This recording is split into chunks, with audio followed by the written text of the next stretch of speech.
Olá, a graça e a paz de nosso Senhor e Salvador Jesus Cristo esteja convosco.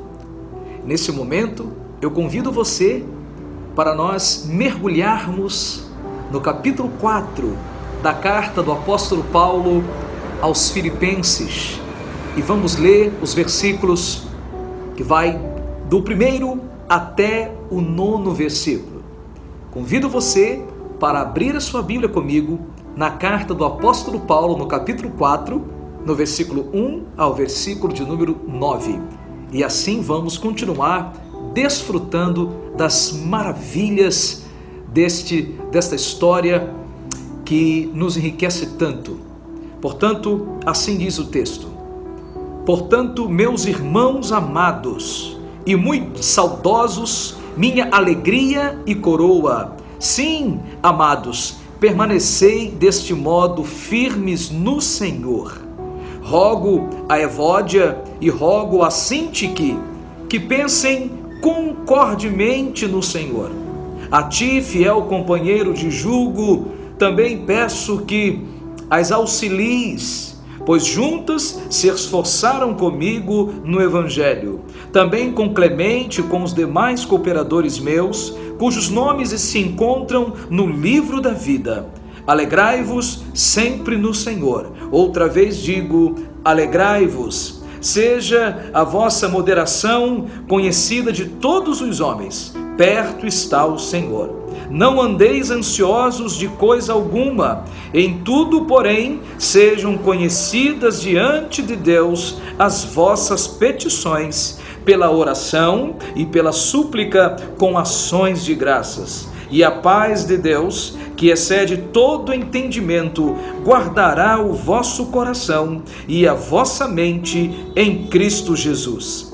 Finalmente, irmãos, tudo que é verdadeiro, tudo que é respeitável, tudo que é justo, tudo que é puro, tudo que é amável, tudo o que é de boa fama, e se alguma virtude há, e se algum louvor, seja isso o que ocupe o vosso pensamento, o que também aprendeste e recebestes e ouvistes e vistes em mim, isso praticai, e o Deus da paz será convosco. Que Deus, na sua infinita misericórdia, nos enriqueça através da exposição deste capítulo e, sobretudo, desses versículos que estamos lendo agora para o nosso crescimento, em nome de Jesus. Amém. Bem, queridos, ao olhar os escritos de Paulo, somos fortemente sempre edificados. E ao olhar estes 9 versículos e, sobretudo, os capítulos anteriores, os 4 capítulos da carta de Paulo, encontramos Paulo, apesar das circunstâncias, mantendo um espírito alegre, radiante. E para falar acerca do que acabamos de ler, precisamos nos pautar num tema: suficientemente alegres em Cristo. Esse era o espírito de Paulo, suficientemente alegre em Cristo. Para nossa introdução contextual, faço algumas perguntas para você nesse momento. O que poderia hoje ameaçar roubar a nossa alegria? Você sabia que as preocupações afetam tanto a nossa maneira de pensar quanto os nossos sentimentos? As preocupações, elas são oriundas de pensamentos indevidos que passam, que permeiam, que ocupam a nossa mente, e são sentimentos inadequados que ocupam o nosso coração a respeito dos problemas. Como você sabe, o contexto de toda esta carta de Paulo aos Filipenses é que ele estava preso, mas não deixava que suas dificuldades roubassem dele a alegria. Tanto que Paulo escreveu diretamente da prisão esta sua carta à igreja dos Filipenses, que viera a ficar conhecida como a Carta da Alegria. E isso não foi pelo fato de estar tudo bem com ele, como ele desejava, mas porque, independentemente do que Paulo enfrentava, ele era suficientemente alegre em Cristo. Vejamos que quando Paulo usou no versículo 7 a expressão guardará, ele se apropriou de um termo militar, certamente lembrando-se de que estava preso, sendo guardado pelos soldados romanos. Por isso Paulo afirma que a paz de Deus nos guardará e nos protegerá contra as preocupações, mantendo-nos sempre alegres. Logo, a partir da realidade da vida de Paulo, podemos ver que é possível aprender a controlar nossas emoções a despeito das preocupações que temos na vida. Porque quando nos preocupamos além do que devemos, então ficamos presos somente a uma maneira de pensar e sentir e ficamos cativos e reféns de nós mesmos. As preocupações, no geral, tendem a nos deixar fixados somente em futuras soluções.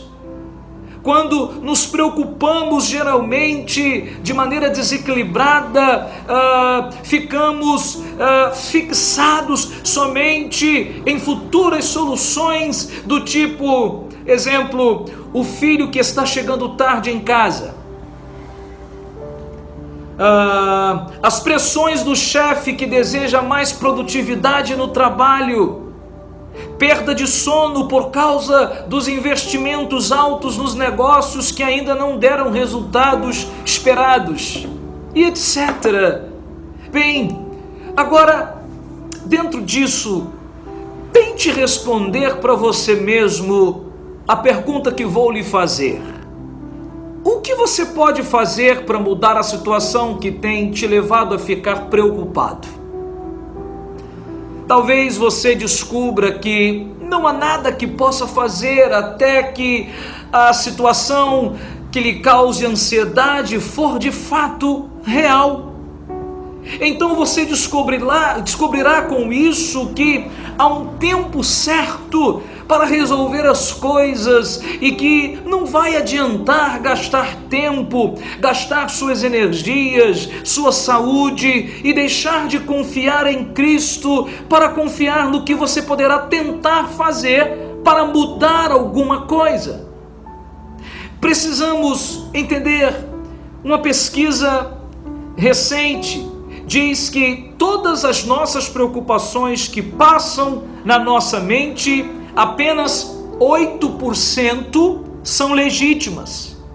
E aí, diante disso, temos que nos lembrar das palavras de Jesus lá no Monte das Bem-aventuranças, Mateus capítulo 6, versículo 24 e 34, quando Jesus disse aos seus discípulos: não se preocupem com a sua própria vida, quanto ao que haverá de comer ou beber, nem quanto ao seu próprio corpo, quanto ao que haverá de vestir. Não se preocupem com o dia de amanhã, pois o amanhã trará as suas próprias preocupações. Basta a cada dia o seu próprio mal.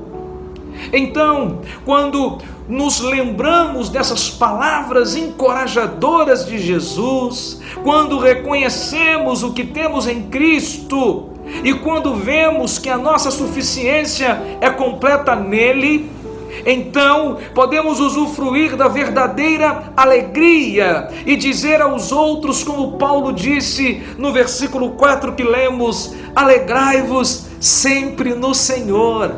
Outra vez vos digo, alegrai-vos.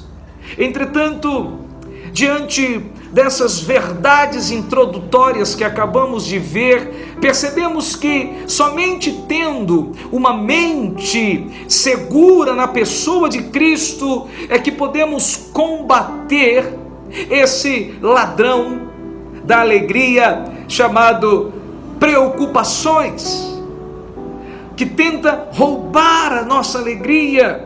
E nesse capítulo final da carta de Paulo aos Filipenses, verificamos que a suficiência que precisamos e que nos faz ter uma mente segura em Cristo pode ser vista em 3 suprimentos que Deus nos concede.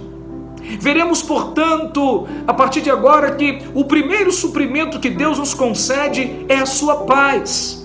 E para experimentarmos essa paz maravilhosa, que excede todo entendimento, temos que satisfazer as três condições que Deus estabeleceu. E eu quero compartilhar com você a primeira. Temos que servir a Deus com a motivação certa. Quando olhamos aqui para os versículos 1 até o 5, encontramos Paulo dizendo: portanto, meus irmãos amados e muito saudosos, minha alegria e coroa, sim, amados, permanecei deste modo firmes no Senhor. E mais à frente Paulo vai dizendo acerca das pessoas que se esforçaram com ele na proclamação do Evangelho em Filipos. Paulo vai dizer: se alegrem sempre. Queridos, olha, se alguém tinha alguma desculpa para se sentir preocupado, esse alguém era o apóstolo Paulo. Paulo tinha ouvido que alguns dos seus queridos irmãos da cidade de Filipos estavam vivendo em desarmonia, e isto estava lhes tirando a alegria de servir a Cristo. Certamente que Paulo gostaria de estar lá para poder ajudá-los e a se acertarem, mas sabemos que ele se encontrava na prisão.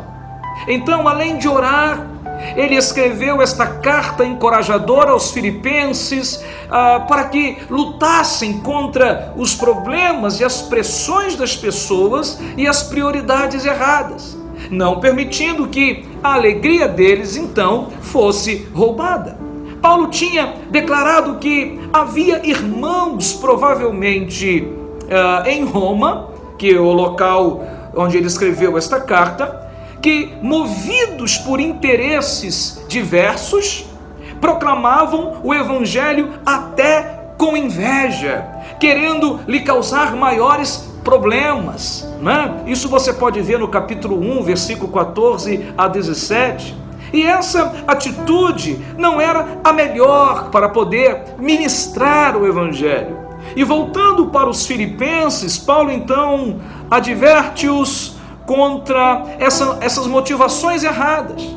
No entanto, não é possível afirmarmos nada sobre a questão que causava o desentendimento entre duas pessoas ali na igreja dos Filipenses, que Paulo fala aqui no versículo 2, que era o desentendimento estava acontecendo entre Evódia e Sintique. Mas apesar de não ser possível afirmarmos nada sobre a questão que causava o desentendimento entre essas duas pessoas, mas com certeza podemos verificar que já havia um reflexo do desentendimento que redundava numa espécie de divisão entre as pessoas. Paulo também recomendou que eles deixassem as murmurações e as contendas, num sinal evidente de que a desarmonia e a discórdia tinha ganhado terreno, tinha ganhado espaço no meio da comunidade cristã filipense, como consta no capítulo 2, versículo 14, onde Paulo diz: fazei tudo sem murmurações nem contendas. E com certeza Paulo, que amava muito aquela gente, o apóstolo Paulo, que os amava muito, tinha todos os motivos para ficar preocupado com aquela situação. Paulo tinha a possibilidade de perder a alegria, mas não perdia, porque tinha uma mente focada, segura em Cristo. E é nisso que ele passa a nos revelar o segredo de continuamente viver sempre alegre. Nos versículos que estamos aqui debruçados, versículo 1 ao versículo 5, Paulo chama a nossa atenção para a maneira como servimos o Senhor aos irmãos e ao próximo. No versículo 1, Paulo mostra que a maneira correta de servirmos é permanecermos firmes no Senhor. E isso significa que temos que nos fundamentar somente no Senhor. Veja comigo o versículo de número 1. Paulo diz: meus irmãos amados e muito saudosos, minha alegria e coroa. Sim, amados, permanecei deste modo firmes no Senhor. Então, queridos, comentarista Barclay, no seu comentário, ele diz que somente com Cristo Jesus pode o homem resistir às seduções da tentação e à debilidade da covardia. Nossa única segurança contra a tentação é estarmos firmes no Senhor. Às vezes eu me deparo com pessoas que elas querem vencer determinadas dificuldades da sua caminhada andando sozinhas, sem se dobrarem a Cristo Jesus. Existem pessoas que querem ser felizes, mas não querem conhecer quem pode nos trazer a verdadeira felicidade, que é Cristo Jesus. E Paulo teve motivo suficiente aqui para perder a sua alegria, mas apesar das dificuldades que ele enfrentava e procurava ajudar a igreja dos Filipenses, Paulo jamais perdeu a sua alegria, porque Cristo para ele era suficientemente para fazer com que ele permanecesse feliz, a despeito das lutas, a despeito das dificuldades. Nós temos que lembrar sempre que em nosso caminhar, que no agir e reagir, Jesus sempre está conosco. Todo servo de Deus autêntico, genuíno cristão, precisa se lembrar que em nosso caminhar, que no agir de cada um de nós e no reagir, Jesus está sempre conosco, como ele mesmo prometeu, dizendo lá em Mateus capítulo de número 19, versículo 20, que estaria conosco todos os dias da nossa vida até a consumação dos séculos. Já nos versículos de número 3 e 4, voltando aqui para a carta de Paulo aos Filipenses, no capítulo 4, versículo 3 e 4, Paulo menciona 4 irmãos aqui. Ele fala de Evódia, ele fala de Sintique, ele fala de Clemente e ele fala de Zízigo, que eram companheiros dele na disseminação do Evangelho, na proclamação do Evangelho naquele tempo. No entanto, para servirmos e ministrarmos é preciso ter unidade, andar em harmonia e pensar em concordância um com o outro.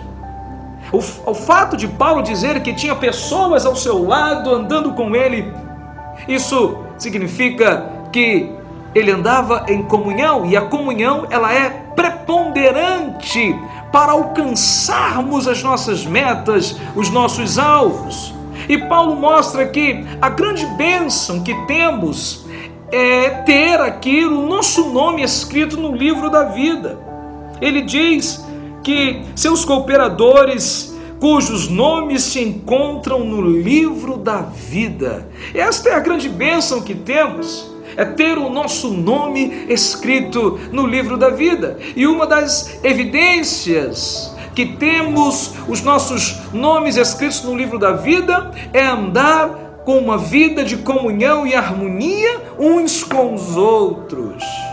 No versículo 4, Paulo mostra que o resultado de servirmos com a motivação correta e em unidade e harmonia é a alegria. Ele diz: alegrai-vos sempre no Senhor. Outra vez digo, alegrai-vos. E é bem verdade que as preocupações tentam roubar a alegria de nós. Mas quando temos a nossa mente segura em Cristo, nada pode tirar essa alegria que é fruto do Espírito Santo agindo na nossa vida.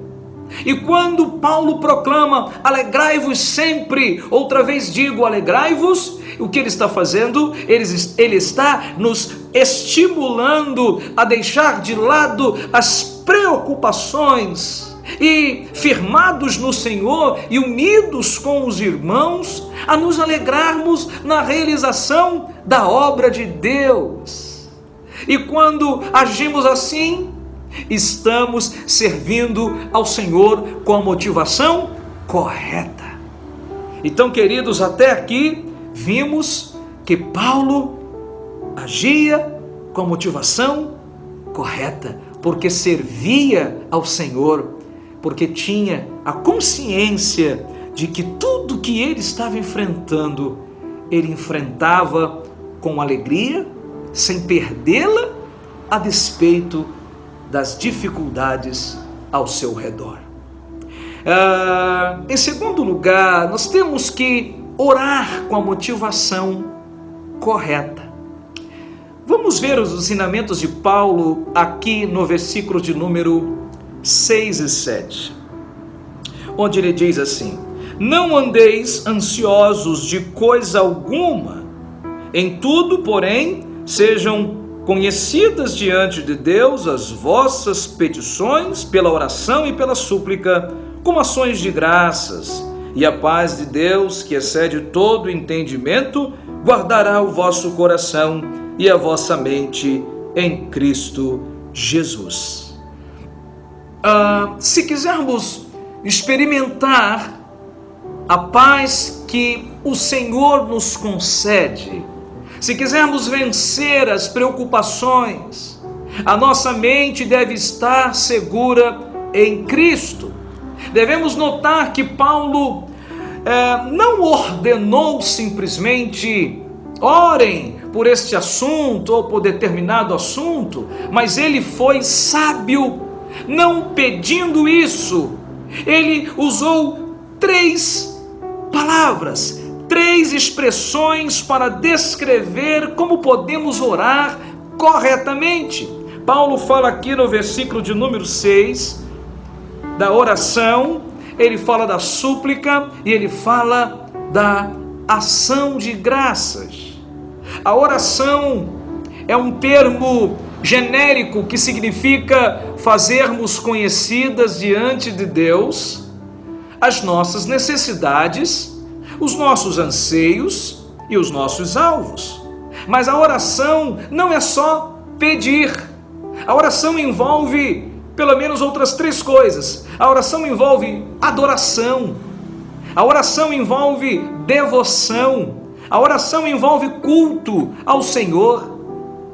E para orarmos com a motivação correta, o primeiro passo é adorarmos a Deus. E adorar a Deus é exaltá-lo, é glorificá-lo. E na adoração reconhecemos que Deus é poderoso para resolver qualquer problema que apresentamos a Ele.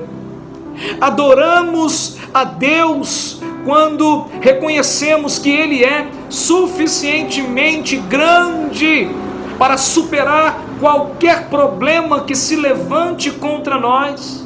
Adoramos a Deus quando permitimos que Ele mostre para nós as prioridades para as quais devemos dar de fato atenção. E adoramos a Deus quando nós deixamos as preocupações nas suas poderosas mãos e passamos a experimentar a suficiência que só Ele nos dá. Mas, na verdade, só podemos agir assim quando temos uma mentalidade segura em Cristo. Para orarmos com a motivação certa, necessitamos também de suplicar. E diga-se de passagem que a súplica não é uma declaração normal de necessidades ou desejos. A súplica não é algo superficial. Não é simplesmente despejar nossas questões diante de Deus só para aliviar uma consciência. Não é de modo nenhum suplicar simplesmente. Suplicar é colocar as nossas necessidades com sinceridade, devoção e intensidade diante de Deus. Suplicar é derramar o nosso coração, revelando o mais íntimo dos nossos sentimentos diante de Deus. Suplicar tem a ver com clamor, com anseio, com busca verdadeira para a solução das nossas necessidades advindas de Deus. E quando Deus percebe o clamor do nosso coração, começa a agir, e as ações de Deus, elas são abençoadoras. Temos que saber que não há nada tão grande que o poder de Deus não possa resolver, e nada tão pequeno que não chame a sua atenção para que com o seu cuidado paternal Ele cuide de nós. Entretanto, precisamos saber também que Deus, Ele pode responder em meio às nossas súplicas, sim ou não, atendendo ou não aos nossos pedidos. Mas devemos saber também que Ele, em vez de nos responder especificamente, pode mudar também em meio à circunstância. Ele pode mudar o nosso coração e o nosso entendimento sobre determinadas questões, para nos tornar pessoas mais maduras e mais semelhantes a Jesus. E finalmente, oramos com a motivação correta quando, junto com a adoração e a súplica, apresentamos ao Senhor aquilo que Paulo diz aqui no finalzinho do versículo 6. Apresentamos a Deus a nossa ação de graças. Paulo estava convicto de que na verdade toda oração deve incluir ações de graças. O cristão deve sentir, como se tem dito, que a sua vida está suspensa entre as bênçãos do passado e do presente. A oração deve incluir ações de graças, em primeiro lugar, pelo privilégio de podermos orar com o caminho para o trono de Deus aberto pela obra de Cristo Jesus. Nunca podemos nos esquecer deste detalhe, de poder agradecer a Deus o fato de Jesus ter rasgado o véu que separava o ser humano de Deus. Hoje podemos entrar na sala do trono, dobrar os nossos joelhos e falar diretamente com Deus por causa da obra que Jesus realizou. Hoje temos livre acesso à presença de Deus, e esse já é um grande motivo de gratidão a Deus. E o que podemos destacar nesses versos é que Paulo não agia como um prisioneiro, como alguém que corria o risco de morrer até mesmo ao ter executada a sua sentença. Mas pelo contrário, não considerando as suas circunstâncias, Paulo nos estimula a colocar diante de Deus a nossa gratidão, o nosso louvor por tudo. Porque quando agradecemos, evidenciamos em nossas vidas o antídoto contra o ladrão da nossa alegria, chamado preocupações. Mas é bom lembrarmos também que o fato de rendermos ações de graças ao Senhor tem como implicação uma profunda gratidão e uma plena submissão. Quando agradecemos a Deus pelas circunstâncias que nos cercam, estamos nos submetendo à sua vontade e dizendo que somos gratos pela situação que vivemos. Estamos dizendo que confiamos que o Senhor sempre tem o melhor para nós, mesmo que no momento possamos não entender suas ações. A exemplo disso, vemos personagem veterotestamentário chamado Daniel. O exemplo de Daniel é muito útil e nos ajuda a perceber que é possível ter paz, mesmo em meio às dificuldades. Quando o rei Dario estimulado maldosamente pelos inimigos de Daniel, ordenou que todos orassem somente a ele e não aos seus deuses. Sabe o que aconteceu? Daniel se manteve firme. Daniel se manteve firme diante de seus propósitos e, como era de costume, foi para o seu quarto e orou a Deus. Depois você pode ver isso em Daniel capítulo 6, versículo de 1 ao 11. No versículo 10, lemos que Daniel orava e dava graças a Deus. No versículo 11, Daniel suplicava. Então, queridos, quando oramos com a motivação certa, experimentamos a paz de Deus. Porque enquanto naquela noite o rei não pôde dormir por falta de paz, Daniel esteve com os leões que não o atacaram pela intervenção direta do anjo do Senhor. Daniel orou, Daniel suplicou, Daniel rendeu graças a Deus e foi liberto e usufruiu da paz que só o Senhor nos concede. E para experimentarmos essa paz de Deus que excede todo entendimento humano, além de servirmos ao Senhor com a motivação correta, temos que também orar com a motivação correta. Mas, além desses dois pontos que vimos até agora, servir ao Senhor com a motivação correta e orar com a motivação correta, é necessário também termos que pensar e viver nesta vida com a motivação correta. Olha comigo os versículos finais 8 e 9. Finalmente, irmãos, tudo que é verdadeiro, tudo que é respeitável, tudo que é justo, tudo que é puro, tudo que é amável, tudo que é de boa fama, se alguma virtude há e se algum louvor existe, seja isso que ocupe o vosso pensamento, o que também aprendestes e recebestes e ouvistes e vistes em mim, isso praticai, e o Deus da paz será convosco. Pergunto a você, quais são as suas preocupações no momento? O que tem ocupado a sua mente? O que ocupa seus pensamentos nesses últimos dias? Essas preocupações têm roubado a sua alegria?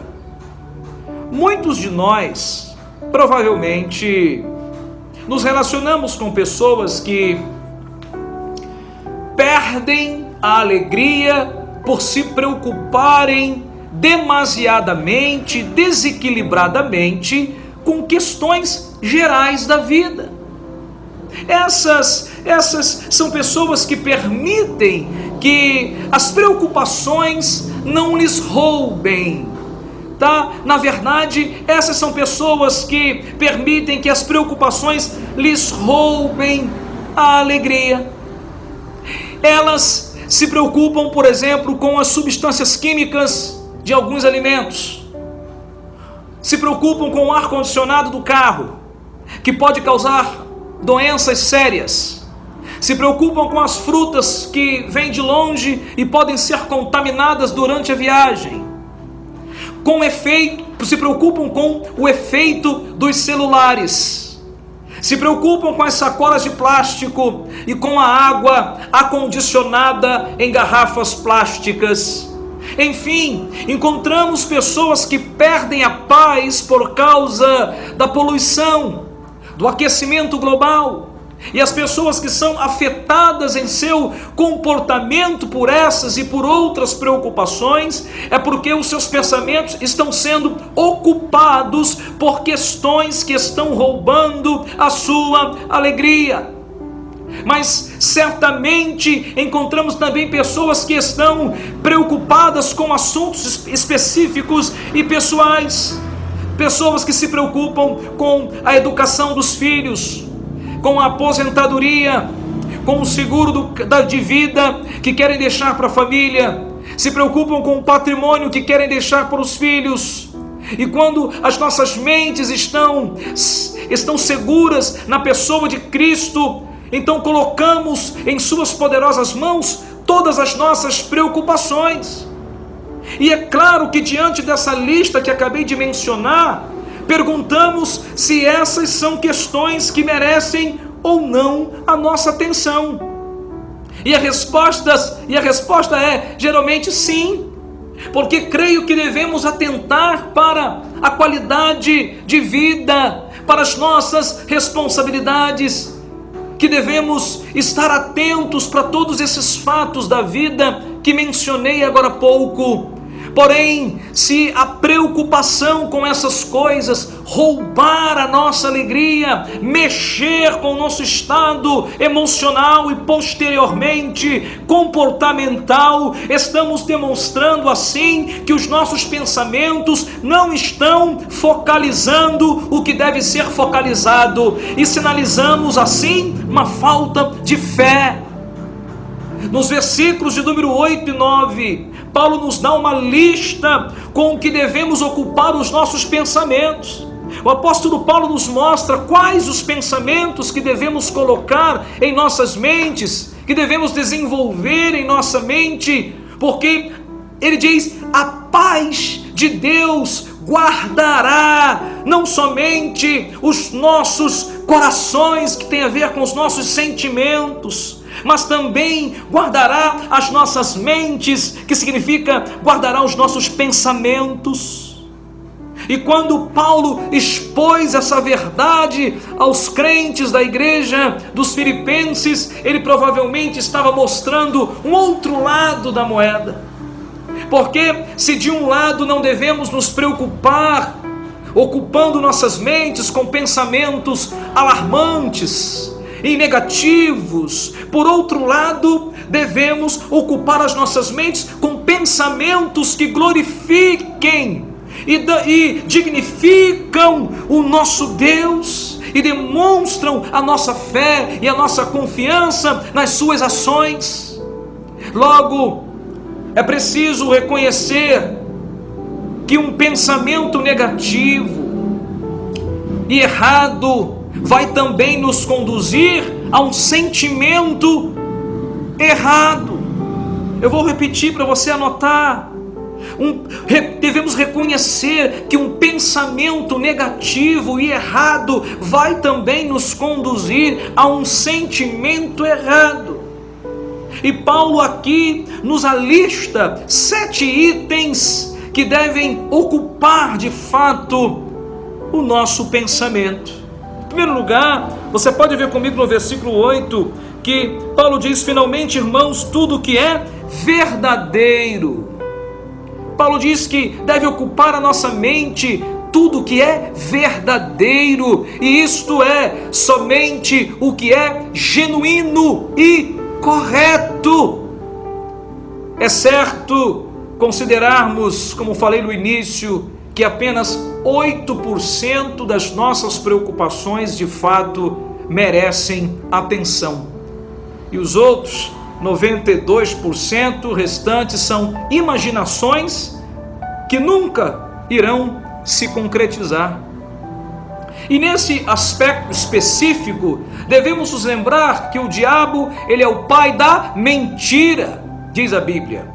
E portanto quer que tenhamos os nossos pensamentos voltados para o engano e para o que nunca acontecerá, para que fiquemos fragilizados. Mas Paulo nos ensina a pensarmos naquilo que é verdadeiro. Eu chamo você para continuar a olhar comigo o versículo de número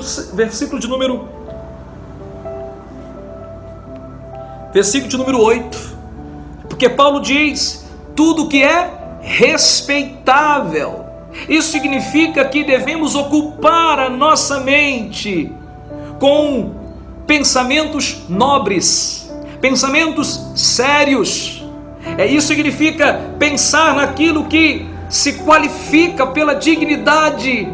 E para mantermos um alto padrão de pensamentos, vai depender dos amigos que escolhemos e do que vemos e do que lemos. E pensar no que é respeitável é pensar naquilo que traz honra, é exteriorizar os pensamentos com palavras que vão edificar, que vão construir e não destruir e fragilizar. Paulo continua dizendo que devemos pensar em tudo que é justo. Isso significa pensar naquilo que é reto, uma vez que já fomos justificados por Cristo Jesus. A justiça de Cristo foi aplicada a nós. Os nossos pensamentos devem refletir essa bênção especial então.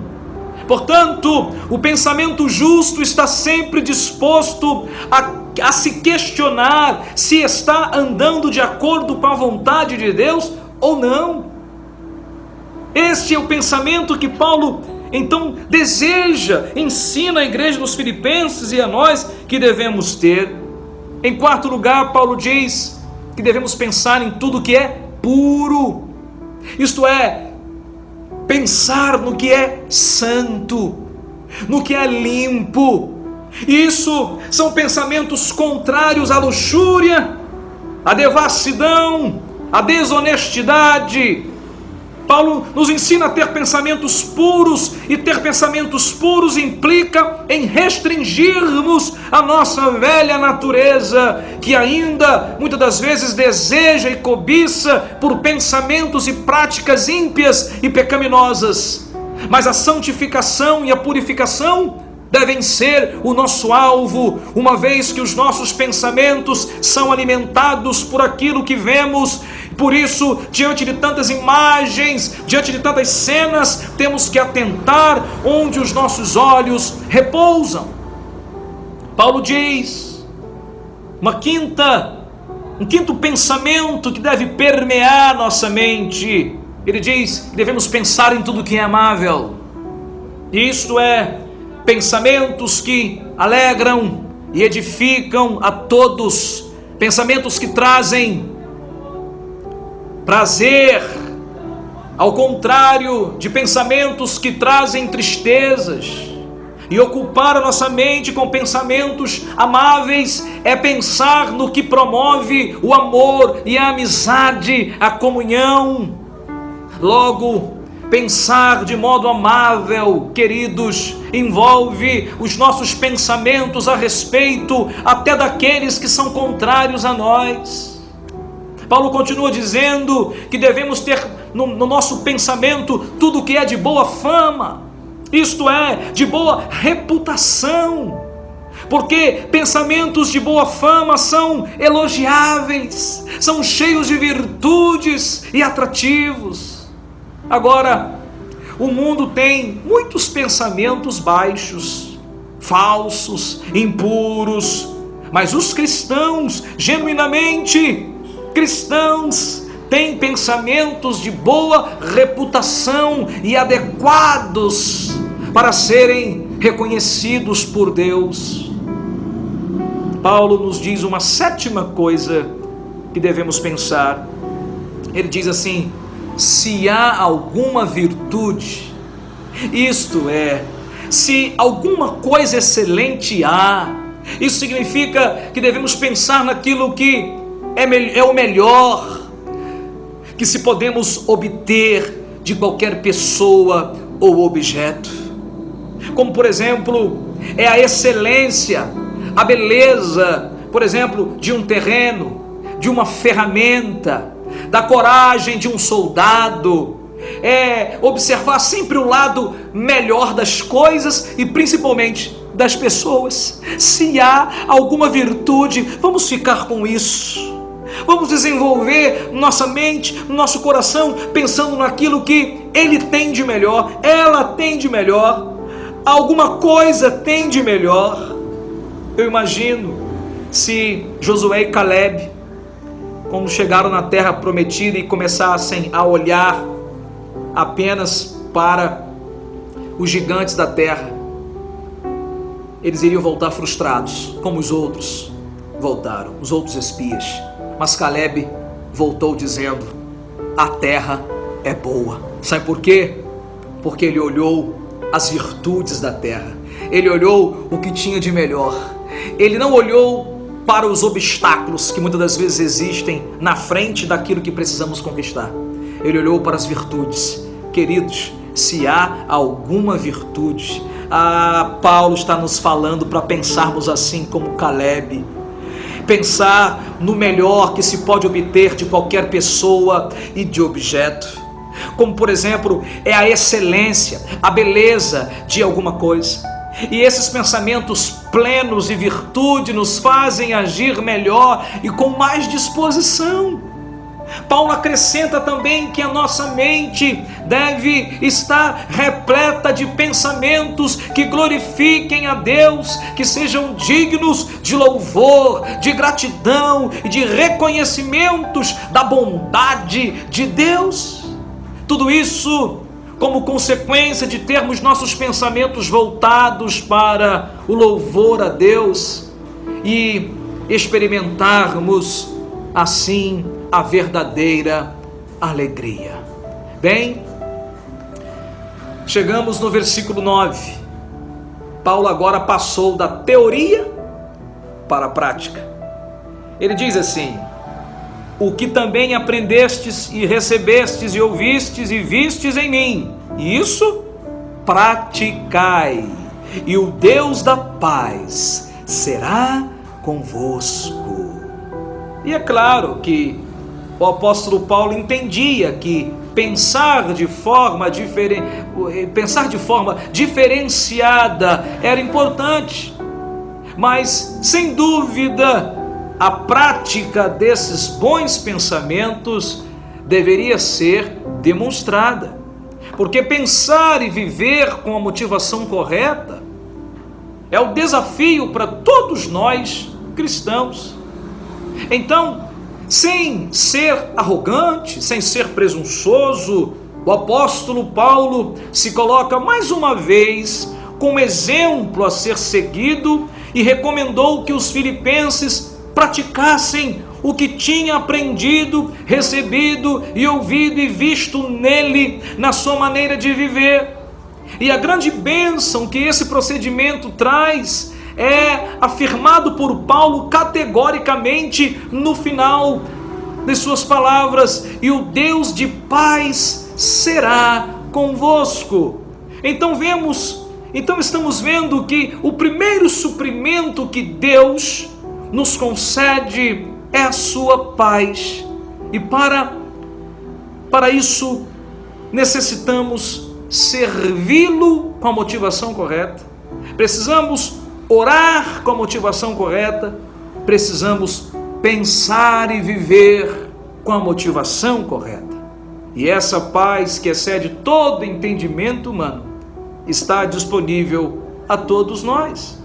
Então, em vez de nos preocuparmos, façamos conhecidas as nossas necessidades diante do Senhor e não permitamos que as preocupações roubem a nossa alegria. Por isso, tenhamos uma mente segura em Cristo e usufruamos da paz que Ele, somente Ele, pode nos conceder. É bem verdade que estamos vivendo tempos de crise gerada por essa pandemia terrível que tem assolado a nossa nação, inclusive. Mas isso não pode roubar de você nem de mim o nosso sono. Isso deve nos levar para mais perto de Deus. Que Deus te abençoe e não deixe que isso ou nem qualquer outra coisa roube de você a alegria. Seja como o apóstolo Paulo, suficientemente alegre em Cristo. Que Deus te abençoe em nome de Jesus.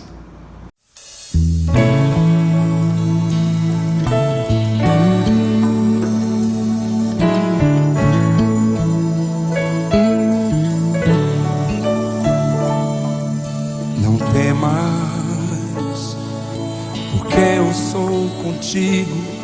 Não te assombres, sou teu Deus, te fortaleço. Não temas, te ajudo, te esforço com a destra da minha justiça. Não temas, eis que envergonhados, confundidos serão os que se indignarem contra ti. Não temas, tornar-se-ão em nada os que contenderem contigo, perecerão. Porque eu, Senhor teu Deus, te tomo pela tua mão direita. Eu sou e te digo: não temas, não temas, não temas. Não temas que eu te ajudo.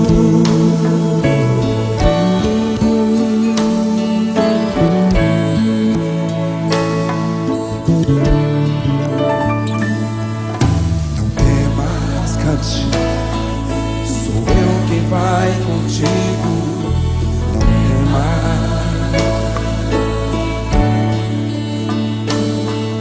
temas, não temas. Prossiga em teu caminho. Não temas, não temas.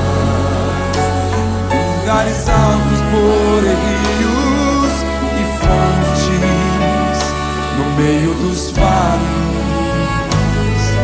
Não temas, pois de deserto faço mares e de lugares secos mananciais.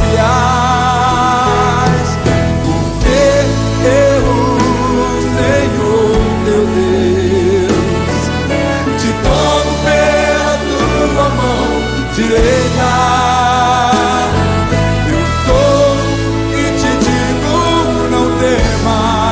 Não temas, não temas. Não temas que eu te ajudo. Não temas, porque eu, Senhor, põe de pé, meu amado, te tomo pela tua mão direita. Eu sou e te digo: não temas, não temas, não temas. Não temas que eu te ajudo.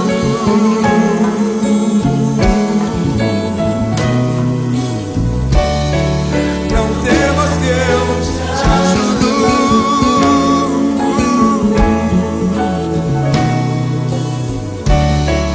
Não temas que eu te ajudo.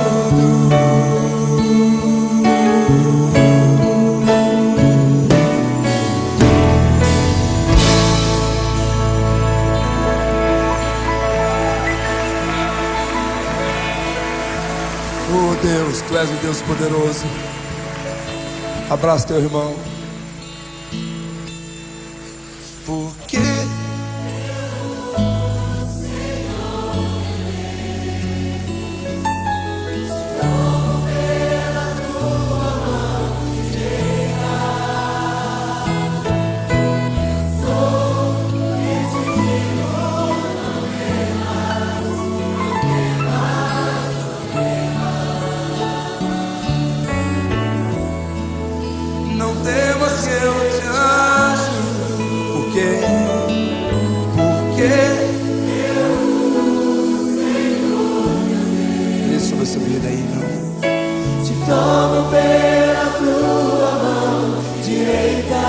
voz do Senhor.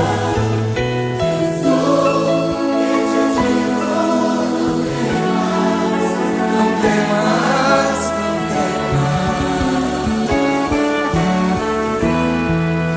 não temas que eu te amo.